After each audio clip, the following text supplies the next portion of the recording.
Assalamu alaikum everyone. Today's topic of our lecture is class and its types. So what is a class?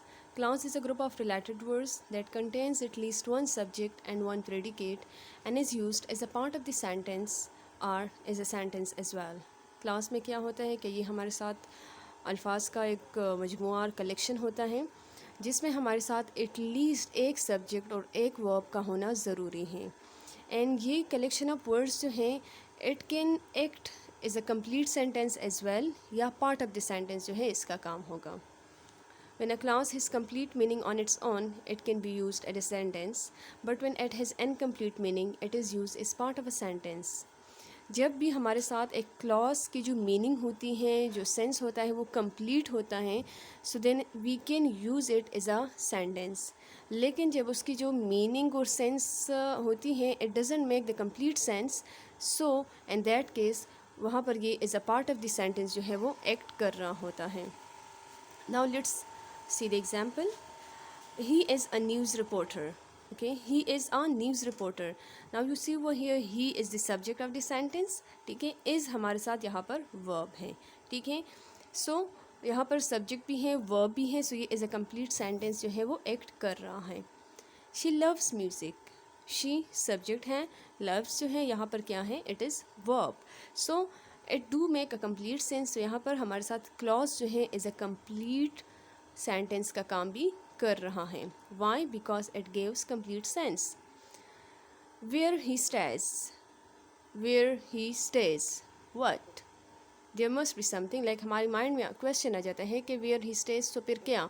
ठीक है, सो यहाँ पर भी हमारे साथ ही is the subject while stage is the verb, लेकिन फिर भी ये कंप्लीट मीनिंग नहीं देता, so it means it should be used as a part of the sentence.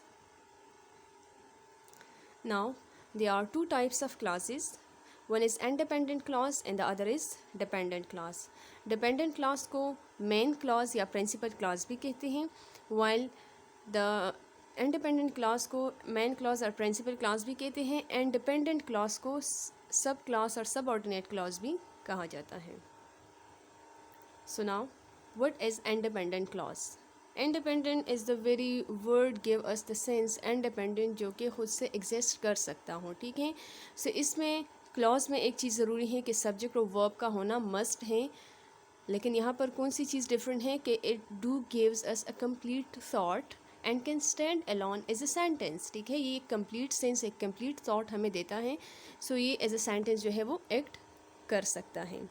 For example, they work in marketing department, they work in marketing department, so it do makes a complete sense। they subject है, work जो है verb है, and makes a complete sentence।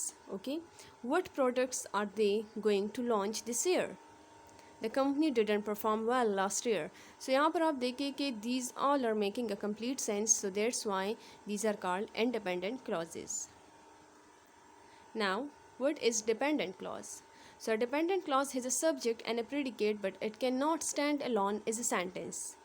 यहाँ पर भी हमारे साथ इसमें अपना सब्जेक्ट, अपना predicate या verb होता है, लेकिन ये as a sentence जो है independently exist नहीं कर सकता। like is the name mentions dependent, ठीक है, खुद से exist नहीं कर सकता, it is dependent on something else। why? because it do not make a complete sense। सो ये डिपेंडेंट किस पर होता है? ये इंडिपेंडेंट क्लॉज पर होता है डिपेंडेंट, ताकि ये हमें एक कंप्लीट सेंस जो है वो दे सकें। For example, because I woke up late this morning, because I woke up late this morning. So यहाँ पर आप देखिए कि इसकी जो बिगिनिंग है वो सबऑर्डिनेट कंजंक्शन से हो गई है। ठीक है, बिकॉज सो मीन्स के बिकॉज क्योंकि मैं सुबह लेट उठी, so what, there must be something, what happened when we arrived in class, what occurred, क्या हुआ। ठीक है, when we arrived in class, if my neighbors doesn't pay his rent on time, so if यहाँ पर आप देखें it means there is a condition and there must something happen after it। ठीक है, so this is called dependent clause। फिर हमारे साथ further dependent clause के 3 टाइप्स हैं, adverb clause, noun clause and relative clause. So adverb clause is a clause that functions as an adverb. ठीक है, जिस तरह हमारे साथ ये वर्ड एडवर्ब मेंशन कर रहा है कि एडवर्ब क्लॉज कौन सा होगा, जो एक एडवर्ब का काम कर रहा होता है। They tell why, where, when or what happens in a sentence. They are frequently movable within the sentence. इसमें हमारे साथ क्या होता है कि it actually answer, जिस तरह हमने एडवर्ब में डिस्कस किया था, it answers these 5 questions: why, where, when, what. ठीक है, in a sentence like for example, when the timer rings, we know the cake is done. When the timer rings, when यहाँ पर time के बारे में बात हो रही है। ठीक है, we know the cake is done. Set इस सेंटेंस में आप देखें कि first part of the sentence जो है वो क्या है, इंडिपेंडेंट क्लॉज है, सॉरी डिपेंडेंट क्लॉज है, and acts is an adverb clause because talks about the time and answer the question when.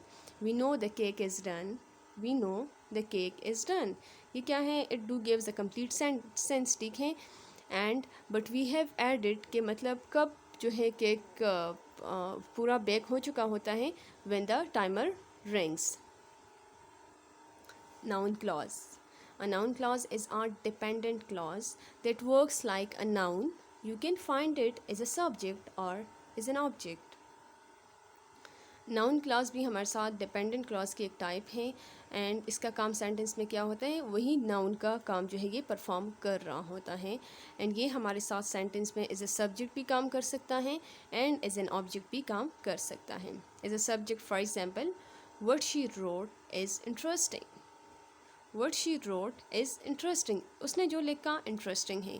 So you see वो here is हमारे साथ is interesting जो है in this sentence it is the predicate। ठीक है, what she wrote is the dependent clause। dependent clause में फिर क्या है, noun clause, because she जो कि noun को replace किया है इसने as a pronoun। ठीक है, when she wrote acts is the subject and the sentence के start में हमने इसको put किया है as an object। I read what she wrote. Okay, I read what she wrote. So आप यहाँ पर आप देखिए कि what she wrote को हमने सेंटेंस के एंड में लगा लिया, as an object यहाँ पर काम कर रहा है। Then here comes the last type of dependent clause, that is relative clause. A kind of dependent clause with the subject and verb but cannot stand alone is a sentence. वही बात कि हमारे साथ यहाँ पर भी subject and verb इसमें होता है, लेकिन independently ये exist नहीं कर सकता। It is sometimes called an adjective clause because it functions like an adjective. It gives more information about a noun.